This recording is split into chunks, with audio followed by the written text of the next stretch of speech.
Assalamualaikum warahmatullahi wabarakatuh. Kami dari kelompok 5 ingin mempresentasikan sosialisasi pelatihan public speaking dan komunikasi digital untuk generasi muda. Lokasi kegiatan Pondok Pesantren Al-Awabin Al-Mutakamil. Sebelumnya, perkenalkan nama saya April Putri Jayantara dengan NIM 44240425. Saya Salwa Sabila dengan NIM 44240302. Saya Indah Fitri Farhani dengan NIM 44240609. Saya dengan Elisa Jonerli dengan NIM 44240406. Saya Andri Rahmat Saputra 44240069. Saya Rizdianto dengan NIM 44240607. Saya Ahmad Sindi Kamrullo dengan NIM 44240032. Saya Jalalikan Fakri dengan NIM 44240303. Kegiatan sosial public speaking dan komunikasi digital dilakukan karena keterampilan ini sangat penting yang harus dimiliki oleh setiap generasi muda. Public speaking atau kemampuan berbicara di depan umum tidak hanya dibutuhkan dalam lingkungan pendidikan, tetapi juga menjadi modal utama dalam dunia kerja, organisasi, kepemimpinan, dan kehidupan bermasyarakat. Sayangnya, masih banyak anak-anak muda yang masih tidak percaya diri untuk berbicara di depan umum. Melalui kegiatan ini diharapkan dapat memberikan keberanian kepada generasi muda, kemampuan berbicara di depan umum, dan mendorong kepercayaan diri. Apa itu public speaking?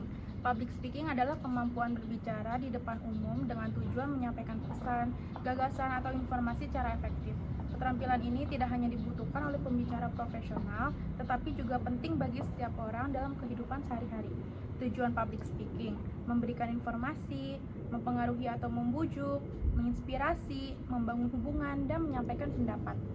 Selanjutnya ada analisis situasi. Pertama, profil mitra disajikan lengkap, berisi penjelasan jelas mengenai siapa mitra tersebut, serta bagaimana kondisi yang sedang mereka alami. Informasi dasar seperti nama, lokasi, dan masalah utama yang dihadapi perlu disampaikan agar benar-benar memahami mitra tanpa kebingungan. Kedua, analisis situasi mendalam. Siswa di Pondok Pesantren Al-Awabin Al-Mutakamil memiliki potensi tetapi masih kurang percaya diri berbicara di depan umum dan belum mahir menggunakan media digital. Fokus pembelajaran pesantren membuat keterampilan komunikasi modern kurang berkembang, sehingga pelatihan public speaking dan komunikasi digital diperlukan untuk meningkatkan kemampuan berbicara dan penggunaan media digital secara positif. Yang ketiga, relevan dengan permasalahan mitra. Siswa kurang percaya diri saat berbicara di depan umum, keterampilan public speaking masih lemah, pemahaman komunikasi digital masih terbatas, dan belum ada pelatihan khusus yang mendukung kemampuan tersebut. Selanjutnya ada peta lokasi mitra. Yang pertama, pesantren ini berada di jalur utama penghubung antara pusat kota Depok dengan arah Parung Sawangan.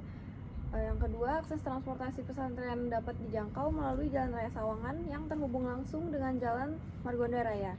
Yang ketiga, dapat menggunakan kendaraan pribadi, mobil atau motor, dan transportasi umum seperti KRL. Yang keempat, kondisi lingkungan sekitar pesantren juga terdapat masjid, sekolah dasar, toko kelontong, dan pemukiman warga.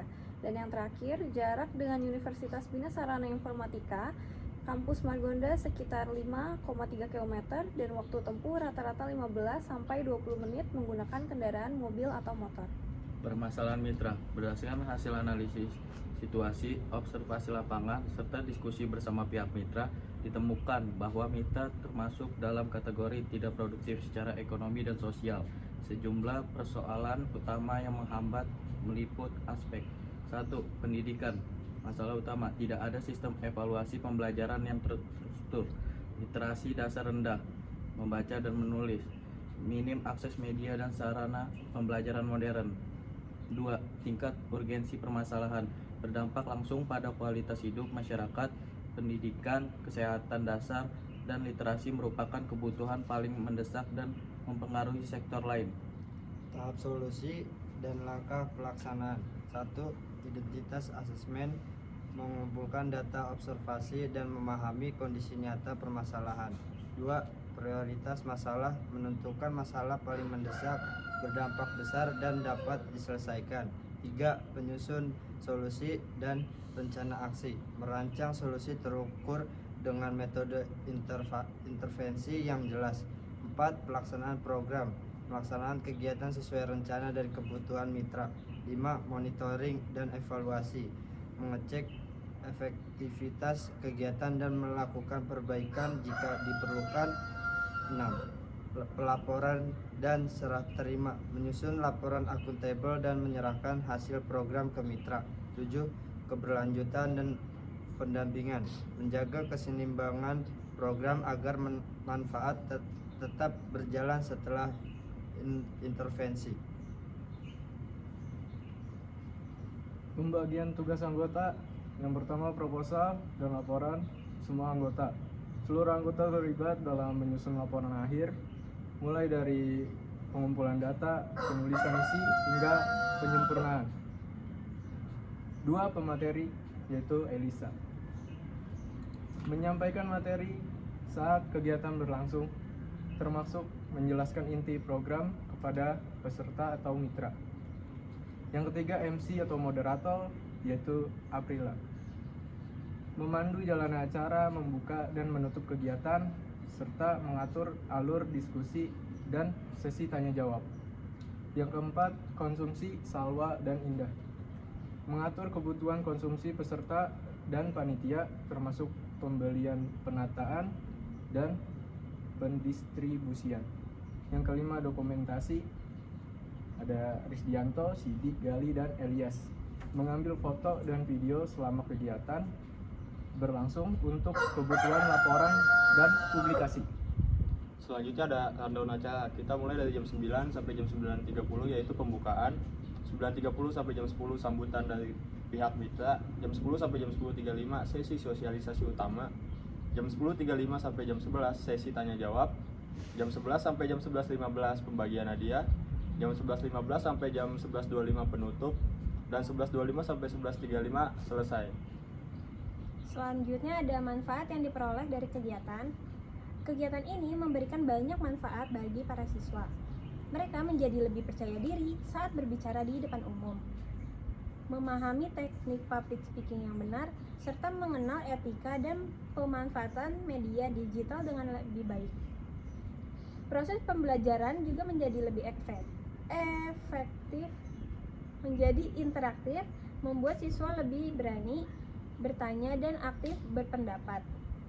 Reaksi siswa terlihat sangat antusias dan positif.